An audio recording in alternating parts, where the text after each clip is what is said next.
రామ్ సుబ్బారెడ్డి గారు వైఎస్ఆర్సీపీ నాయకులు మాట్లాడే మాటలు వినలేదా, లేదా వినపడలేదా, లేదా చెవులుండి కూడా వినపడలేదా అని నేను ఈ సందర్భంగా అడుగుతున్నా.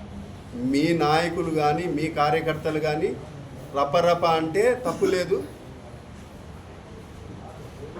పొట్టేళ్ళను నరికినట్టు నరుకుతామని మాటలు మాట్లాడుతూ ఉంటే మీ నాయకుడు ఖండించపోగా ఇంకా ఎంకరేజ్ చేస్తూ ఉంటే మేము ఆపరేషన్ సింధూర్ మీరు రెచ్చగొడితే మేము కూడా ఆపరేషన్ సింధూర్ అనే మాట మా కార్యకర్తలు మనో ధైర్యాన్ని నింపేందుకు లేదా మేము కూడా అన్నిటికీ సిద్ధమనేందుకు నువ్వు ఏమీ మాట్లాడలేక ప్రెస్ మీట్ అని పిలిచిన తర్వాత ఒక 5 నిమిషాలు 10 నిమిషాల్లో మాట్లాడాలా, ఆ 10 నిమిషాల్లో ఏదో ఒకటి ఫిల్ చేయాలా, ఆ టైంని ఎట్లో ఒకటి కిల్ చేయాలా. సబ్జెక్ట్ మాట్లాడు. 2004 వరకు నువ్వే రోడ్లు వేసి పైప్ లైన్లు వేసి కరెంట్ ఇచ్చింటే నువ్వు ఎందుకు ఓడిపోతావుయా?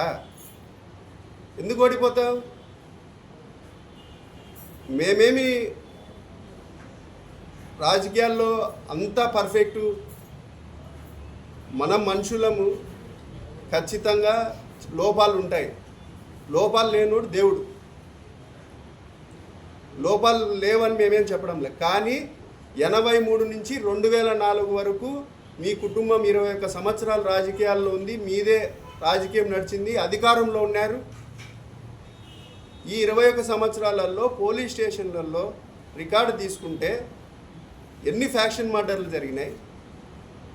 ఈరోజు ఆ ప్రెస్ మీట్లో జగదీష్ రెడ్డి అన్న కానీ లేదా మోహన్ అన్న కానీ నీ పక్కన అటుపక్కన ఇటుపక్కన ముల్లా జానీ కూర్చున్నారు. వాళ్ళని అడిగి తెలుసుకో ఏ విధంగా జరిగింది, ఏ విధంగా మేము కార్యకర్తలను కాపాడుకుంటూ వచ్చినామనేది. ఉన్న విషయాల్ని మీ చిన్నాయన వారసత్వంగా నువ్వు తీసుకున్నావు. ఏమన్నా డెవలప్ చేసినావో చెప్పు. ఏందో రోడ్లు వేసినాము, ఎక్కడేసింటే పెన్నా హై లెవెల్ బ్రిడ్జి మేము 2004లో ఎమ్మెల్యే అయిన తర్వాతనే వచ్చింది. యువతని తప్పుదావ పట్టిస్తున్నామని నాది ఏకైక ఎజెండా వీళ్ళందరికీ వివరంగా పదే చెప్పాలనేదే ఈరోజు ఈ ప్రెస్ మీట్ పెట్టడం కూడా జరిగింది.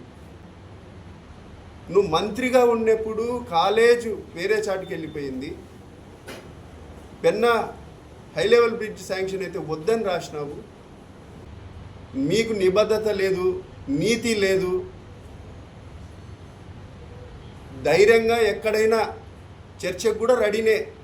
మీరు లేనిపోనిది ఊరికి ప్రెస్ మీట్ పెట్టి ఒక 5 నిమిషాలు ఏదో ఒకటి 5 నిమిషాల్లో ఏదో ఒక విషయం మాట్లాడాలని చెప్పి మాట్లాడుతున్నారు తప్ప ఒక పద్ధతి లేదు, ఒక నిర్మాణాత్మకంగా సలహా లేదు. మీకు ఏం మాట్లాడుతున్నారో అర్థం కావడం లేదు. ఎవరిని కన్ఫ్యూజ్ చేయాలా, ఎవరు మెప్పు కోసం మాట్లాడుతున్నారు. ఆపరేషన్ సింధూర్ అన్నారని చెప్పి దాన్ని పట్టుకొని మీరు అన్న మాటకు రప